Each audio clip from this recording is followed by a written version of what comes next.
Good morning everyone. Welcome to online class of Crescent public school. बेटा 12वीं कक्षा की वितान बुक का हमने 4th चैप्टर स्टार्ट किया था, डायरी के पन्ने। एन फ्रैंक द्वारा लिखा गया ये लेसन है जिसे डायरी के पन्ने उन्होंने डायरी लेखन विधा में लिखा है, जो हम डिस्कस कर ही चुके हैं कि द्वितीय विश्व युद्ध के दौरान यहूदी परिवार के साथ बुरा व्यवहार किया जाता था, उन्हें अंडरग्राउंड होना पड़ता था। तो उस समय एन ने अपने परिवार के साथ जो कठिन समय बिताया उसका उन्होंने अपना वर्णन किया है, जो अपनी किट्टी अपनी प्यारी बिल्ली को लिखती हैं। तो 10 जुलाई तक का 1942 तक का हम पढ़ चुके हैं। आगे नेक्स्ट आरंभ करते हैं शनिवार 28 नवंबर 1942। जुलाई के बाद अगस्त, सितंबर, अक्टूबर, नवंबर, 4 मंथ के बाद नियर अबाउट उन्होंने नेक्स्ट लिखा है। तो वो कहते हैं 4 मंथ तक वो वहीं यातना सहती रही, उसी घर में उन्हें बिताने पड़े। जिस हाल में रहे उसका उन्होंने पहले ही थोड़ा सा दृष्टांत प्रस्तुत किया। तो आगे वो लिखती हैं अपनी प्यारी किट्टी अपनी बिल्ली को कहती हैं कि हम इन दिनों बिजली का बहुत ज़्यादा इस्तेमाल करते रहे हैं और अपने राशन से ज़्यादा खर्च कर चुके हैं। नतीजा यह होगा कि और अधिक किफ़ायत और हो सकता है बिल भी कट जाए। एक पखवाड़े में समय के लिए कोई भी बिजली नहीं, कितना मज़ेदार ख्याल है, नहीं क्या? लेकिन कौन जानता है कि यह अरसा इससे कम भी हो सकता है। बहुत अंधेरा हो जाता है और 4 साढ़े 4 बजते ही हम तब पढ़ नहीं सकते, इसलिए हम हर वक्त उल जुलूल हरकतें करते गुजारते हैं। क्योंकि पढ़ लिख तो नहीं सकते, वहाँ से बाहर नहीं निकल सकते, तो वो घर में उल्ट पुल्ट हरकतें करते रहते हैं। हम पहेलियाँ बुझाते हैं, अंधेरे में व्यायाम करते हैं, अंग्रेजी या फ्रेंच बोलते हैं और किताबों की समीक्षा करते हैं। समीक्षा मीन्स आलोचना, क्रिटिसाइज। हम कुछ भी करें थोड़ी देर बाद बोर लगने लगता है। कल मैंने वक्त गुजारने का एक नया तरीका खोज निकाला, दूरबीन लगाकर पड़ोसियों की राशन वाले कमरों में झांकना। दिन के वक्त हमारे पर्दे हटाए नहीं जा सकते, 1 इंच पर भी नहीं, लेकिन जब अंधेरा हो तो पर्दे हटाने को कोई हर्ज नहीं होता। क्योंकि अंडरग्राउंड रहते थे, दिन में वो पर्दों को नहीं हटा सकते थे, ब्लैक आउट उनके पर्दे थे, लेकिन वो कहते हैं 1 इंच भी नहीं हटा सकते, लेकिन रात को हटा सकते हैं। मुझे नहीं पता था कि हमारे पड़ोस में इतने दिलचस्प लोग रहते हैं। खैर हमारे पड़ोसी हैं। मैंने जो पड़ोसी देखे उनमें से एक परिवार डिनर कर रहा था, एक परिवार फिल्म बना रहा था, तो सामने वाले घर में एक दंत चिकित्सक एक डरी हुई बुढ़िया से जूझ रहा में लड़ाई कर रहा था, बातें कर रहा था।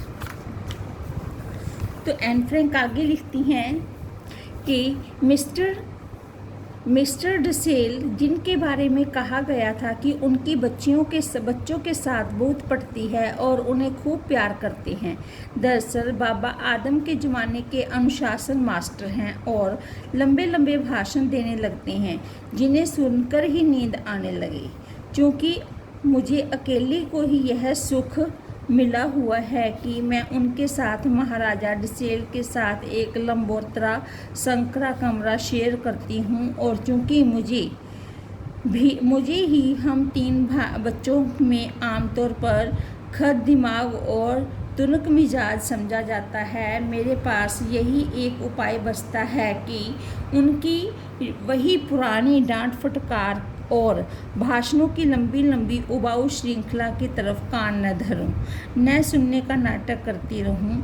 ये बात तो खैर मैं फिर भी सहन कर लेती, लेकिन मिस्टर डसेल अच्छे खासे चुगलखोर हैं। वे जाकर इन सारी बातों की रिपोर्ट मम्मी को दे आती हैं। अगर मिस्टर डसेल ने मुझे कोई उपदेश पिलाया होता है तो उसे दोबारा से मुझे मम्मी से सुनना पड़ता है, और मम्मी तो कोई लिहाज भी नहीं करती मेरा। और अगर मेरी किस्मत वाकई अच्छी होती है तो मिसेज वॉन मुझे 5 मिनट बाद बुलवा भेजती हैं, और जब मम्मी कभी डांटती है तो उस समय वो उनको 5 मिनट बाद बुला लेती हैं, जिससे वो बच जाती हैं।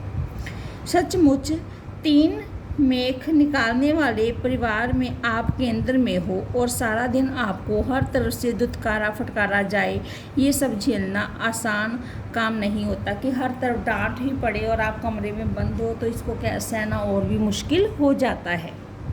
रात को जब मैं बिस्तर पर होती हूँ तो अपने पापों और बढ़ा चढ़ाकर बताई गई अपनी खामियों के बारे में सोचती हूँ, जो उसकी कमियां हैं, पाप में जो उसने गलत काम किए हैं, और अपनी कमियां हैं जो उनके बारे में सोचती हूँ, तो वे इतनी ज़्यादा होती हैं कि उन्हें मूड के हिसाब से या तो मैं उन पर हंस सकती हूँ या रो सकती हूँ। कि अगर मेरा मूड करता है तो मैं कभी हंसने लग जाती हूँ या कभी ये सोचकर रोने लग जाती हूँ।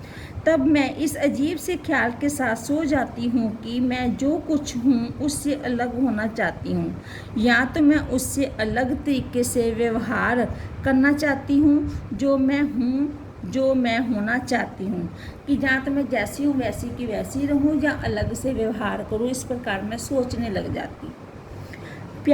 मेरी प्यारी किट्टी, अब मैं तुम्हें कितना उलझा रही हूँ, लेकिन मैं चीज़ें एक बार लिखकर उन्हें काटना पसंद नहीं करती, और इसी कमी वाले वक्त में कागज़ को मोड़ तोड़ कर रद्दी की टोकरी में डाल देना बिल्कुल मना है, क्योंकि इस समय उन्हें चीज़ें कम मिल रही थी, तो वो इस समय तो वो कहती बिल्कुल मना है। इसलिए मैं तुम्हें सिर्फ यही सलाह दे सकती हूँ कि तुम ऊपर वाले हिस्से को फिर से पढ़ने की कोशिश मत करना, क्योंकि इससे तुम्हें बात का सिर पैर भी नहीं लगेगा, कि इससे तुम्हें पता ही नहीं चलेगा मैं तुम्हें क्या कहना चाहती हूँ। आगे फिर उसके बाद उन्होंने 19 मार्च, नवंबर के बाद मार्च, इट मीन्स 5 मंथ के बाद फिर उन्होंने लिखा 19 मार्च 1943। अभी 1 घंटा ही होना बीता था कि हमारी खुशी निराशा में बदल गई। टर्की अभी युद्ध में शामिल नहीं हुआ है, और हुआ यह कि केंद्रीय मंत्री ने यह कहा कि टर्की जल्द ही तटस्थता छोड़ देगा, कि वो अलग है तो उसको छोड़ देगा। डैम चौक पर अखबार बेचने वाला चिल्ला रहा था, टर्की इंग्लैंड के पक्ष में है। अखबार उसके हाथ में झपटे जा रहे थे, और इस तरह से हमने एक उत्साहवर्धक अफवाह सुनी थी कि उनको इससे एक्साइटमेंट हुई कि शायद युद्ध जल्दी ख़त्म होने वाला है, अगर टर्की युद्ध में शामिल नहीं है तो। 1000 गिल्टर के नोट अवैध मुद्रा घोषित किए जा रहे हैं। जो 1000 के नोट थे उन्हें अवैध घोषित कर दिया। यह ब्लैक मार्केट का धंधा करने वाले और उन जैसे लोगों के लिए बहुत बड़ा झटका होगा। जैसे हमारे नोटबंदी हुई थी तो कहते थे ना, काला धन वालों को बहुत ज़्यादा झटका लगेगा, उनका काला धन बाहर निकलेगा, तो उस समय भी ऐसा ही हुआ। लेकिन इससे बड़ा झटका उन लोगों का है जो या तो भूमिगत हैं या जो अपने धन का हिसाब किताब नहीं दे सकते। 1000 गिल्टर का नोट बदलवाने के लिए आप इस स्थिति में हो कि ये नोट आपके पास आया कैसे, और इसका सबूत भी देना होगा। इन्हें कर अदा करने के लिए उपयोग में लाया जा सकता है, लेकिन अगले हफ्ते तक ही 500 गिल्टर के नोट भी तभी बेकार हो जाएंगे। गेज एंड कंपनी के पास अभी 1000 गिल्टर के कुछ नोट बाकी थे जिनका कोई हिसाब किताब नहीं था, तो इन्हें कंपनी ने आगामी वर्षों के लिए अनुमानित कर अदायगी से निपटा दिया है, कि उन्होंने अपना आने वाला टैक्स पे कर दिया, जिससे कि उसका निपटारा कर दिया। इसलिए फ़िलहाल तो गर्दन पानी के ऊपर ही है, कि अभी वो पानी में तो हैं लेकिन अभी उनकी गर्दन ऊपर है, कि मुश्किलों में तो हैं, थोड़ा सा बचे हुए हैं। मिस्टर डसेल को कहीं से बाबा आदम के ज़माने के पैरों से चलने वाले दांतों की ड्रिल मशीन मिल गई। इसका मतलब संभवतः जल्दी ही मेरे दांतों का पूरा चेकअप हो जाएगा।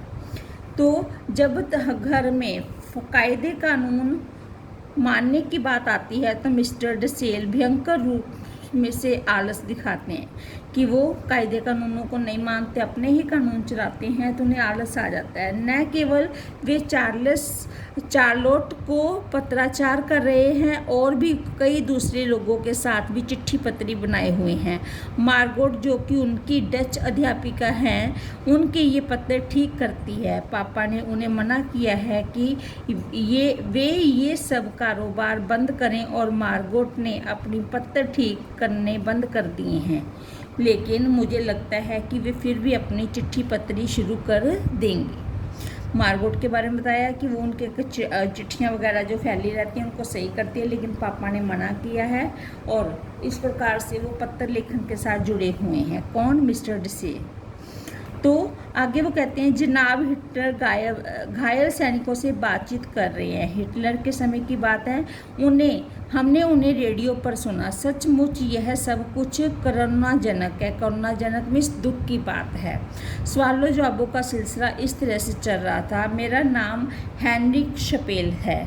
आप कहाँ जख्मी हुए थे?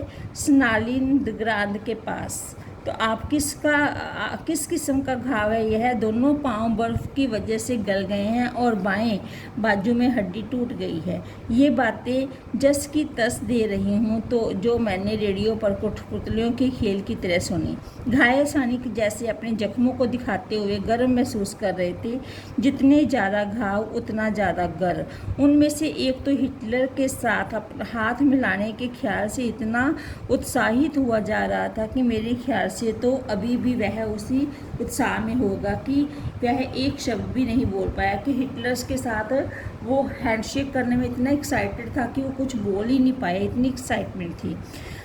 मुझसे डिसेल साहब का साबुन ज़मीन पर गिर गया था तो मेरी किस्मत ख़राब थी कि मेरा पैर उस पर पड़ गया। अब वह पूरा साबुन ही गायब है। मैंने पापा से कहा कि मिस्टर डिसेल को इसकी भरपाई कर दें, तो उन्होंने हर महीने युद्ध के समय में घटिया साबुन की एक ही बट्टी मिलती है कि घटिया सा साबुन मिलता है, एक ही बट्टी मिलती है, तो वो कहाँ से दें, इसलिए उसको लगता है कि उन्हें डांट सुननी पड़ेगी।